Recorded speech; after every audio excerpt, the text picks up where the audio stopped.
Boa tarde, senhores deputados, senhoras deputadas. Boa tarde, presidente, os servidores aqui da casa. Eu queria, mais uma vez, ocupar a tribuna desse parlamento para defender o direito à educação. O Brasil ele tem uma histórica dívida com a sua infância, adolescência e juventude, em especial em relação à educação básica. Nós temos uma história de negação do direito à educação que remonta ainda ao Brasil Império. Um país que é fruto de uma sociedade escravocrata, que negou, portanto, a milhões de seres humanos, inclusive a dignidade da liberdade, que, na sequência, manteve a segregação social e econômica por via da negação aos direitos básicos. Até o princípio do século XX, não era possível aos filhos de ex-escravos pisar numa escola. Assim, formou-se uma sociedade estamental, uma sociedade de desiguais, uma sociedade profundamente segregada. Esta sociedade é a sociedade que tem um dos maiores hiatos, um dos maiores déficits com a sua população em matéria de educação. Por isso mesmo, desde Anísio Teixeira, Santiago Dantas, nós tivemos uma série de educadores e educadoras que se dedicaram a formatar políticas de educação exatamente para romper esse hiato. Citei aqui Santiago Dantas, Anísio Teixeira, o nosso patrono da educação nacional, Paulo Freire. Queria, nesses nomes, poderíamos somar milhões de brasileiros e brasileiras, professores e professoras, que nos mais longínquos rincões do país têm se dedicado à educação básica, à educação em nível superior. Porque é a educação que nos permite, dentre outras coisas, a mobilidade social, o avanço da consciência crítica, o exercício da cidadania. Por isso mesmo que nós lutamos, nós que militamos pelo direito humano à educação, militamos ainda lá no governo Fernando Henrique pela ampliação do percentual do PIB investido em educação. Fernando Henrique já entrou na história, como o presidente que vetou os 10% do PIB para a educação.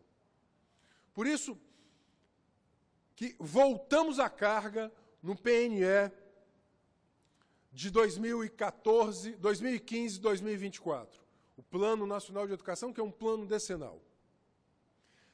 Nesse novo Plano Nacional de Educação, ora vigente, lutamos pelo investimento de 10% do PIB em educação. 10% do PIB em educação. Nós precisamos investir mais em educação e não investir menos. Portanto, eu quero contrariar, feito esse preâmbulo, a expressão, no mínimo, desinformada, para não dizer de má fé, do atual ministro da Educação, que disse que se gasta demais. O Brasil gasta 5,5% do seu PIB em educação, dados de 2015. 5,5% da economia nacional em educação, dados de 2015. O nosso objetivo é chegar a 10% em investimento em educação, 10% do PIB, 10% da economia nacional, em 2024.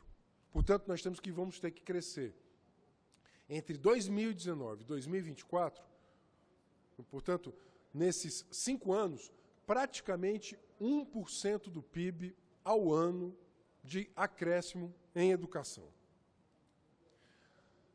Mas o governo federal de hoje, o governo Bolsonaro, este governo que todo dia gera polêmica em torno de fazendo guerra cultural, gerando polêmica para, sobretudo, desviar a atenção da opinião pública para os grandes temas nacionais, este governo patrocinou um contingenciamento, que na prática vai ser um corte, eu vou dizer por quê, da ordem de mais de 4,5 bilhões de reais no Ministério da Educação.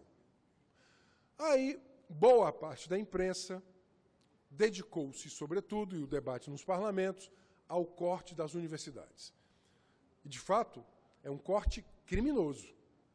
Cortar linearmente 30% do ensino superior é, inclusive, bloquear recursos que já estavam contratados, já estavam vinculados ao pagamento de custeio. Estou falando de água, luz, deixar as universidades abertas.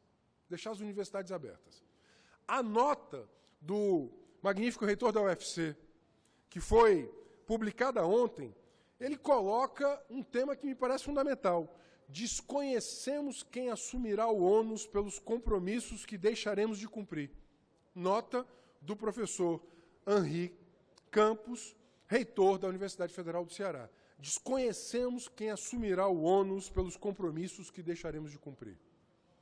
Aqui é recurso de custeio, água, luz, ou seja, que permitem que a universidade esteja aberta. É, no mínimo, uma aleivosia, uma irresponsabilidade atribuir estes cortes à própria universidade. Foi determinação do MEC. E por que é corte, não é contingenciamento? Para o nosso ouvinte, hoje na Rádio Assembleia, pode parecer uma simples questão de técnica.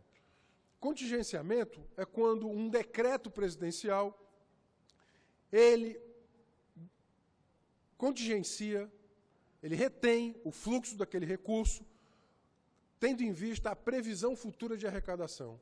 Nós sabemos que a economia está patinando, que não haverá crescimento da arrecadação.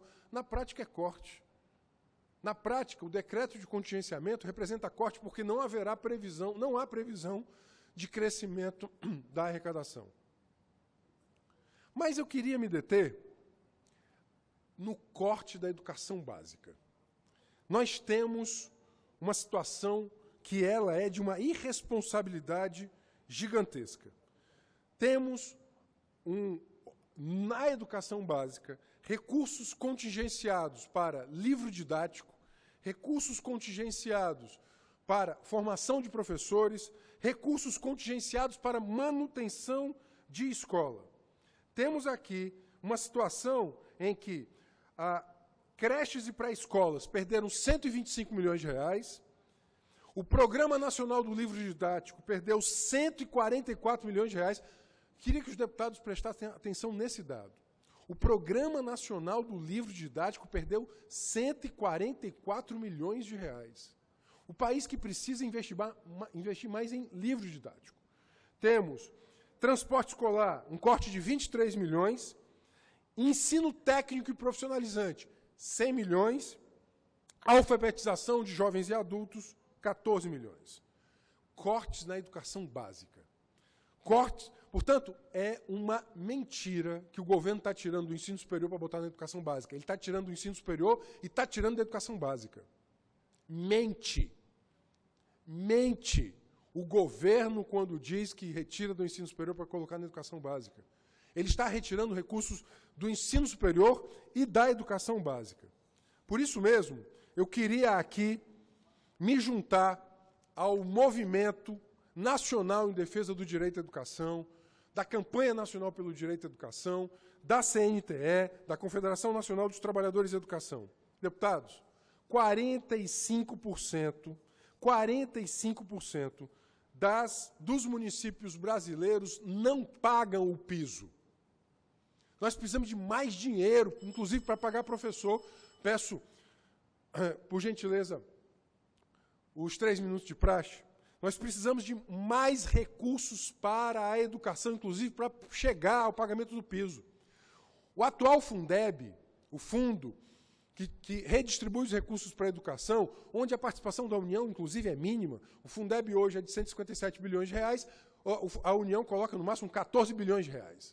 14 bilhões de reais. 10% do atual Fundeb. Por isso que, dentre outras coisas, quase metade dos municípios no Brasil não pagam o piso nacional.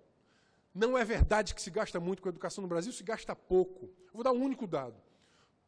No fundamental, os países da OCDE gastam o equivalente a R$ 9.000 ao ano por aluno. O Brasil gasta 3,7 mil ao ano por aluno. E quando se retira recursos do ensino superior, se impacta negativamente também a formação do professor da educação básica.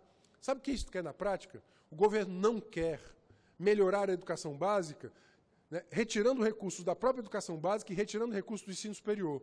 Ele quer o mínimo de educação e não o máximo de educação. Porque ele vai piorar a formação dos professores e piora as condições dos atuais professores da educação básica e dos atuais estudantes. Repito, o governo está retirando dinheiro do livro didático, da manutenção das escolas, de creche pré-escola, de alfabetização de jovens e adultos, do ensino técnico profissionalizante. Não é verdade que ele está retirando do ensino superior somente, ele está retirando do ensino superior e da educação básica. E nesse exato momento em que deveríamos estar discutindo duas coisas, o novo financiamento da educação, com o novo Fundeb, com maior participação da União, porque se não aprovar o novo Fundeb, não teremos recursos a partir de 2020 para pagar os professores, e como atingiremos a meta de 10% do PIB para a educação nacional em 2024.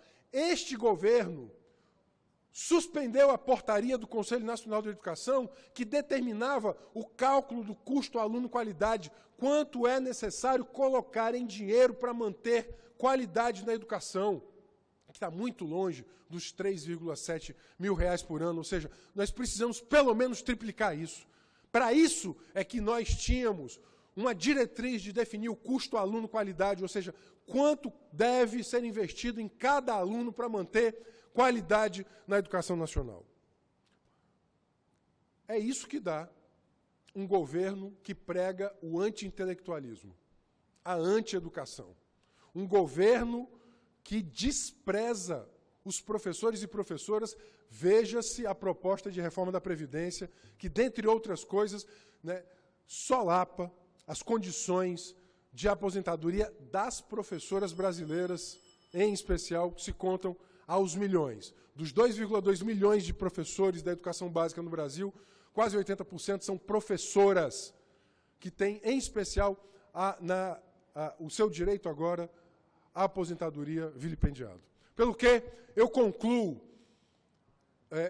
conclamando, convidando, convocando todos e todas para que no dia 15 de maio, na greve nacional pelo direito à educação, nós possamos inundar as ruas em defesa da educação nacional, relembrar cada professor e professora, cada aluno, cada estudante, em cada rincão desse país que nós precisamos para o direito à educação, de mais financiamento, de um projeto democrático, de um projeto político-pedagógico que valorize a carreira docente, a criticidade, prepare os nossos meninos e meninas para o século XXI. Em defesa da educação nacional, vamos à greve nacional.